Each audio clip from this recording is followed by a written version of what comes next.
नमो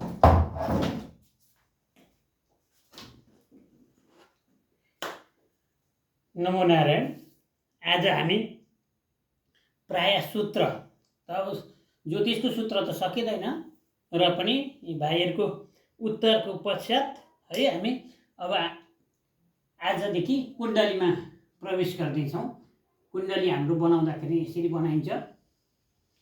कुण्डलीको प्रकार धेरै प्रकारका हुन्छन् र पनि हामीलाई अब सजिलोको लागि है यो कुण्डली यसरी बनाउँदैछु।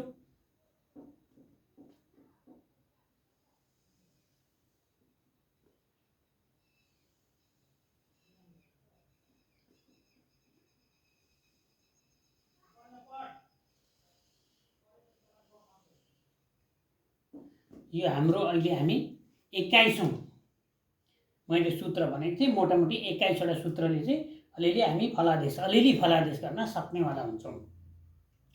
अब यहाँ हामी पहिला पनि याद गरेको 1 देखिको मेषदेखिको मेष, वृष, मिथुन, कर्कट, सिंह,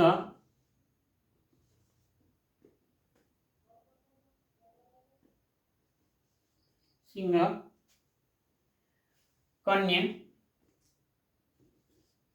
तुला, बिच्छा, धन, मकर, कुम्भ, मीन। हामीले पहिले यो संख्याहरू दोस्रो भागमै पढिसकेका छौँ र यो यदि अङ्कमा कुनै पनि अङ्क जस्तै 8, 7 अथवा मकर, तुला, कुम्भ कुनै पनि यहाँ लेखियो भने यो 1 हुन्छ। प्रथम भाग अथवा पहिलो घर र भाग, प्रथम भाग अथवा पहिलो घर।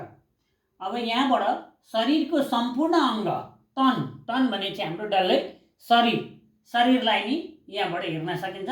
यसमा पनि विशेष गरेर टाउको सम्बन्धीमा यसमा अलिकति ध्यानपूर्वक दिनु पर्यो।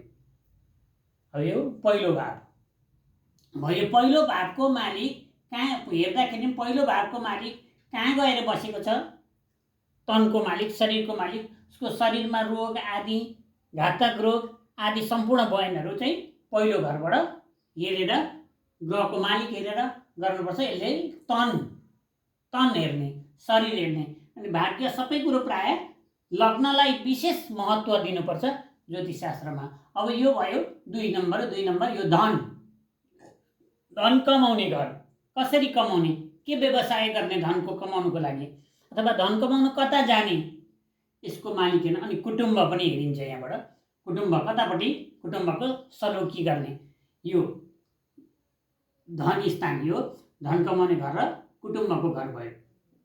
दोस्रो स्थान धन र कुटुम्ब। अब यो दोस्रो स्थानको मालिक कहाँ छ, कता गएर बसेको छ, कुन अवस्थामा छ,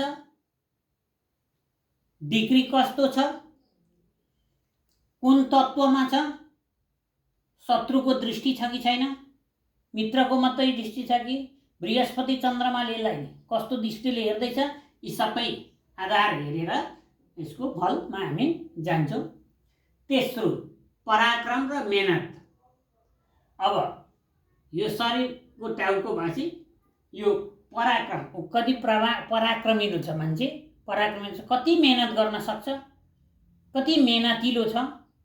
अब यो मेहनतको फल चाहिँ के कस्तो पाउँछ उसले, यो मेहनतको फल जान्नुको लागि हामीले यहाँको ग्रह कुन अवस्थामा छ, कुन तत्त्ववाला छ, कति डिग्रीमा अवस्थित छ, शुक्ल पक्षको छ कि, कृष्ण पक्षको छ कि, उत्तरायणको छ कि, दक्षिणायनको छ कि। हामीले पढेका छौँ शुक्ल पक्षमा र उत्तरायणमा शुभ ग्रहहरू बलवान हुन्छन्, कृष्ण पक्षमा पाप ग्रहहरू बलवान हुन्छन्। यी सबै सूत्रहरू प्रयोग गरेर यसले कहाँबाट कता देख्दैछ र कुन अवस्थामा बसेछ यो सम्बन्धी हामीले यहाँबाट बुझ्नु पर्यो। तेस्रोबाट पराक्रम स्थानबाट, पराक्रम मेहनत स्थान पनि भन्छ है, यसको मालिक हुन्छ, ग्रहको मालिक, यो स्थानको यो प्रपर जग्गाको मालिक।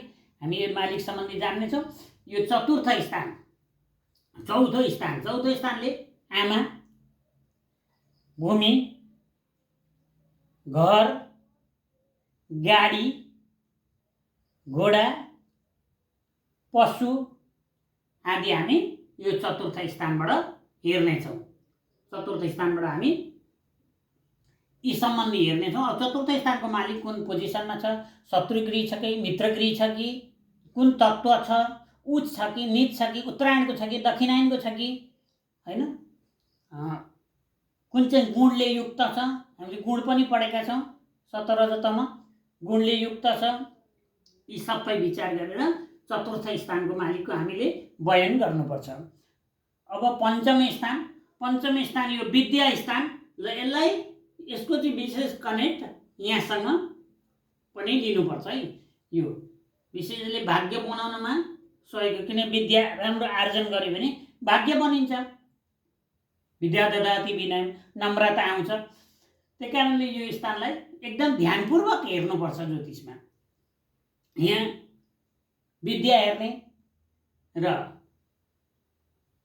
छोरछोरी हेर्ने, पुत्र पौत्र आदि है, यी सम्बन्धी प्रथम गर्भ हेर्ने, विद्या हेर्ने, अनि यसले भाग्य नकुरीलाई पनि विशेष गरेर यसले ध्यान दिन्छ। यो र 9 स्थान यी सम्बन्धीहरू हेर्ने र यसको मालिक कहाँ गएर बसेको छ, कुन पोजिसनमा छ, यसले सधैँ शुभ फल आर्जन गर्छ त्रिकोणको मालिकले। यो हामीले यसमा पनि त्यही हो, तत्त्व विचार गर्ने, डिग्री विचार गर्ने, उत्तरायण दक्षिणायन विचार गर्ने, पाप ग्रह, शुभ ग्रह आदि विचार गरेर पञ्चम स्थानको फल बताउनुपर्छ। अब षष्ठम स्थानको यो भयो शत्रु स्थान। अब यो शत्रु स्थानमा पनि कोही ग्रहहरू चाहिँ शुभ फलित हुन्छन् यहाँ।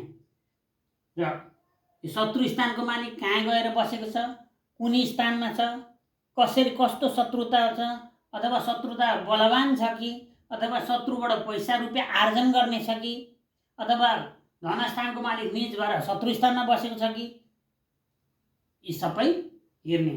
अनि विशेष गरेर मामा सम्बन्धी, मामासँग पार्टनरसिप, मामासँगको आय व्यय, यो सम्बन्धी पनि यहाँ हामी पञ्चम स्थान, षष्ठम स्थान, 6औं स्थानबाट हेर्नेछौँ।